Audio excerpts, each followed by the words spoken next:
Merong makasaysayang lugar sa Luna, La Union na iilan lamang ang nakakaalam sa kwento at history nito. Ito ay ang Yusufif N.L. Military Shrine and Park, isang dating kampo ng mga sundalo at gerilya noong World War II. Mas kilala itong bilang Camp Spencer ng Yusufif N.L. o United States Army Forces in the Philippines Northern Luzon, a 5 infantry regiments and a field artillery battalion of about 20,000 men. May USA man ang pangalan pero lilima lang ang Amerikano dito at sila ang kanilang mga officers.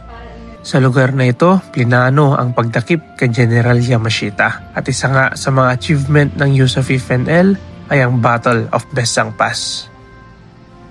Libre po ang mamasyal dito, pero tandaan po natin na isa itong shrine, kaya disiplina at paggalang po ay kailangan sa lugar na ito.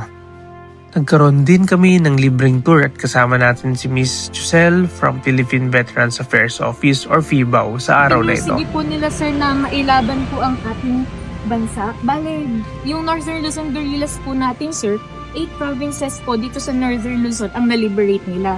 Ang pinakakilala po sir na na-liberate nila is yung sa Besang Pass sa Ilocos Sur. And then yung sa Battle of Baxil Ridge po, dyan sa San Fernando. And isa din po yung sa Bacnotan, hindi po siya masyadong kilala, pero yung naging battle din po dun sa Baroro Beach. Sa Baroro Beach. Yes. Noong na-capture po si General Tomoyuki Yamashita sa Kiangan, dinala po siya dito sa Camp Spencer by land. Before siya may airlift papunta sa Baguio for the formal surrender rights ng September 3. Kaya po very historic din po itong location natin sir, kasi hindi lang siya for planning ng operations nila, kundi para din talaga sa liberation po ng hindi lang Northern Luzon, kundi po ng Philippines. Tapos itong monument naman po natin sir, makikita po dyan yung 5 infantry regiment under the Yusufif N.L. As of now sir, yung Yusufif N.L. natin, 5 na lang po sir ang natitirang buhay. Tapos as you can see sir sa taas, yan po ang logo ng ating Yusufif N.L. soldiers.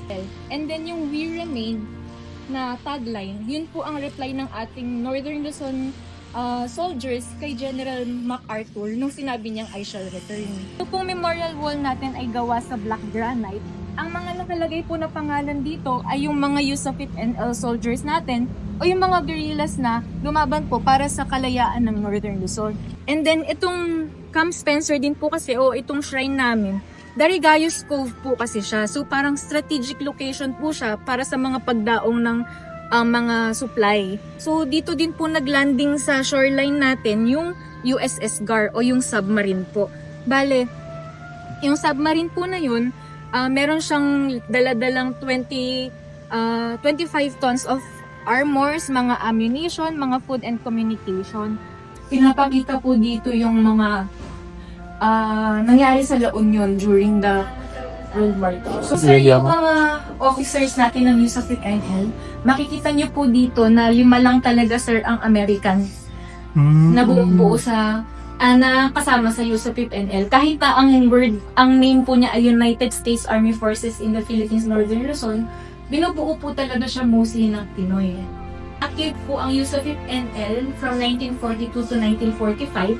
And then ito pong military camp na ito na deactivate po siya noong 1946. Isa lang naman ang layunin ng PIBAO, to honor the veterans at hindi makalimutan ang kanilang kagatingan para sa ating kalayaan. Kaya tayong nasa henerasyon ngayon, sana may paramdam pa rin natin ang pagmamahal natin sa ating bansang Pilipinas.